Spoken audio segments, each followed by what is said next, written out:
कि मोहम्मद गौरी की हिस्ट्री क्या क्या है। दोस्तों आपको पता होगा कि मोहम्मद गौरी ने भारत पर कितने बार आक्रमण किए और भारत में कौन कौन से आक्रमण में उसको विजय हासिल हुई और कौन कौन से आक्रमण में वह पराजित हुआ। दोस्तों तो आज हम उसकी पूरी डिटेल आपको बताने जा रहे हैं। तो दोस्तों मैं चंद्र गोयल, स्वागत है आपका आपके अपने यूट्यूब चैनल लर्निंग इंडिया में। तो दोस्तों ध्यान दीजिएगा, सबसे पहले आज बात करेंगे हम यहाँ पे मोहम्मद गौरी के बारे में। दोस्तों जैसे कि आपको पता है मोहम्मद गौरी 1175 में भारत पर पहला आक्रमण करता है। ध्यान दीजिएगा 1175 में मोहम्मद गौरी ने भारत पर पहला आक्रमण किया था और जिसमें उसने लगभग विजय हासिल की थी। अब इसका रीजन क्या क्या था दोस्तों, मैं इसकी थोड़ी सी हिस्ट्री बताता हूं।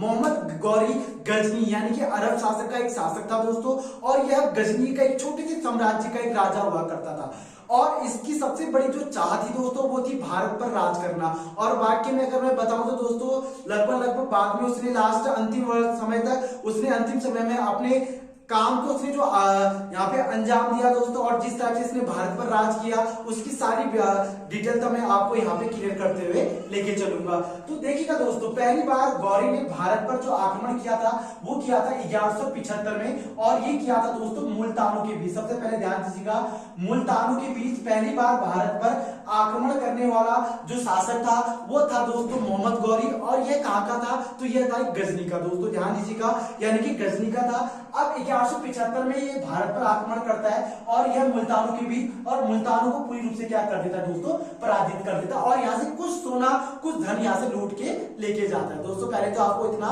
पता होना चाहिए। उसके बाद दूसरा आक्रमण करता है दोस्तों, ध्यान दीजिएगा 1178 में, और यह आक्रमण करता है भीमदूतिया। सबसे पहले ध्यान दीजिएगा, भीमदूती के साथ यह भारत पर आक्रमण करता है 1178 में, और 1178 में जब ये भारत पर आक्रमण करता है तो भीमदूती इसको पूरी रूप से क्या कर देता है, पराजित कर देता है दोस्तों। तो ये थी एक सबसे बेस्ट बात है कि पहले में जीतता है और दूसरे में हारता है, किसके साथ, भीमदूती के साथ, और भीमदूती इसको पूरी रूप से पराजित कर देता है। अब यह नहीं सोचता है कि मुझे भारत पर दोबारा आक्रमण करना है। दोस्तों ध्यान दीजिएगा, अब इसने नहीं सोचा कि मुझे भारत पर आक्रमण करना है, लेकिन कहते हैं दोस्तों कि उस समय इनकी जो लालच थी दोस्तों, इसी लालच के कारण इन्होंने फिर दोबारा भारत पर आक्रमण किया। लेकिन उस समय भारत में जो शासक हुआ करते थे वो थे दोस्तों पृथ्वीराज चौहान, जिसका नाम आपने बहुत बार सुना भी होगा।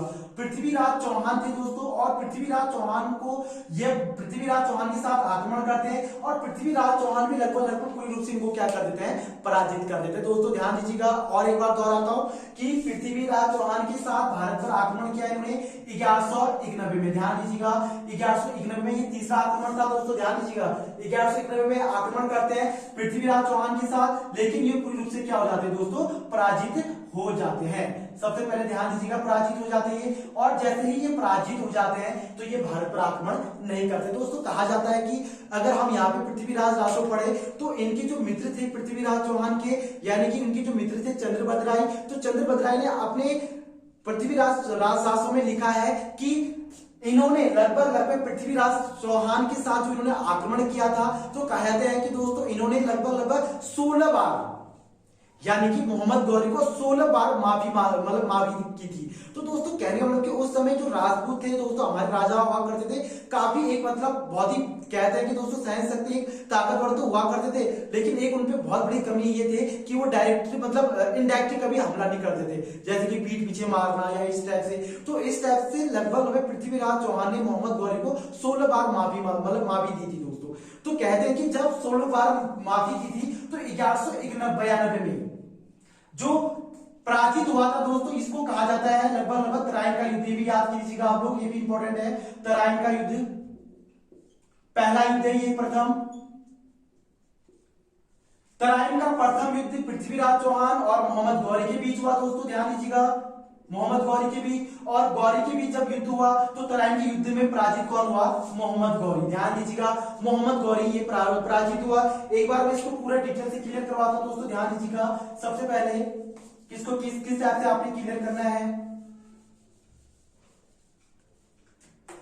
अब देखिएगा, सबसे पहले मैंने आपको बताया 1191 में, जिसको हम तराइन का युद्ध कहते हैं दोस्तों, और तराइन के युद्ध में जो हारा था वो कौन हारा था, मोहम्मद गौरी। और तराइन का दूसरा युद्ध 1192 में, इसमें तराइन की दूसरे युद्ध में पृथ्वीराज चौहान और जब गौरी के बीच होता है तो इसमें जीत होती है मोहम्मद गौरी की दोस्तों।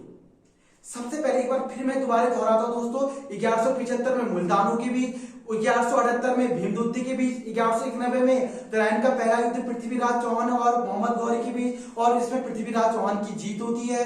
दूसरा युद्ध तराइन का सेकंड युद्ध होता है 1192 में, जिसमें हार होती है पृथ्वीराज चौहान की दोस्तों। ये 3 से 4 युद्ध बहुत ज्यादा इंपॉर्टेंट थे दोस्तों, ध्यान दीजिएगा। ये तराइन का दूसरा युद्ध है और जिसमें गौरी पूरी रूप से क्या हो जाता है दोस्तों, जीत हासिल कर लेता है।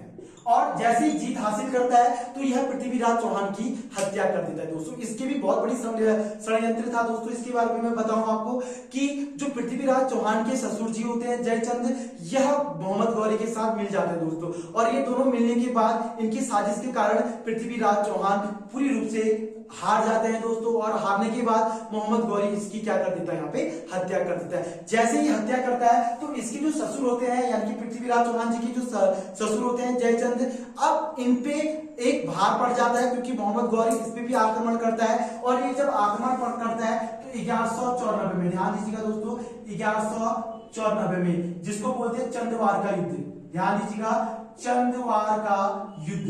इस युद्ध में मोहम्मद गौरी और जयचंद के बीच युद्ध होता है और इसमें जयचंद पूरी रूप से क्या हो जाता है दोस्तों, पराजित हो जाता है। और कुछ समय के बाद यानी कि 1206 में लगभग मोहम्मद गौरी की भी क्या हो जाती है, यहाँ पे डेथ हो जाती है। तो दोस्तों यहाँ पे पहला युद्ध था मुल्तानों के बीच, दूसरा युद्ध था भीमदुत्ती के बीच और 2 युद्ध पृथ्वीराज चौहान के बीच और टोटल और लास्ट युद्ध किसके साथ था, जयचंद के बीच। तो दोस्तों 5 युद्ध लड़े हैं हमारे, मतलब 5 युद्ध लड़े हुए मोहम्मद गौरी ने, और मोहम्मद गौरी ने 5 युद्ध में सिर्फ 2 युद्ध जीता हुआ है। पहला युद्ध है तराइन का, दूसरा युद्ध और चंदवार का युद्ध। तो दोस्तों 2 युद्ध जीते हुए और 3 युद्ध हारे हुए। आप इसको सीरियल वाइज भी याद कर सकते हैं दोस्तों।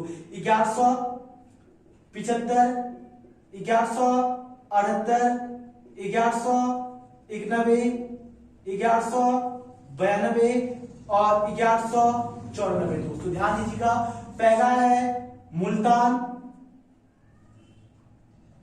इसमें जीत हासिल की थी इन्होंने। और भीमदुत्तिया ये हारे थे, पृथ्वीराज चौहान ये भी हारे थे और पृथ्वीराज चौहान के साथ ये जीते थे दोस्तों। और ये भी क्या हुए थे, जीते थे दोस्तों। ध्यान दीजिएगा, ये भी ये जीते थे। तो ये हो गया चंदवार का युद्ध।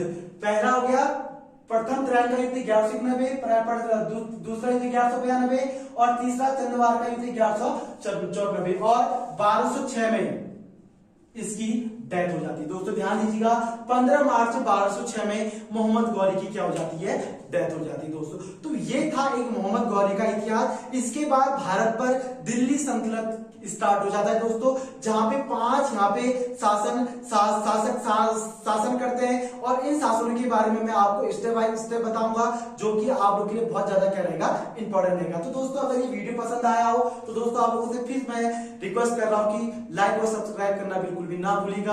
जय हिंद, जय भारत।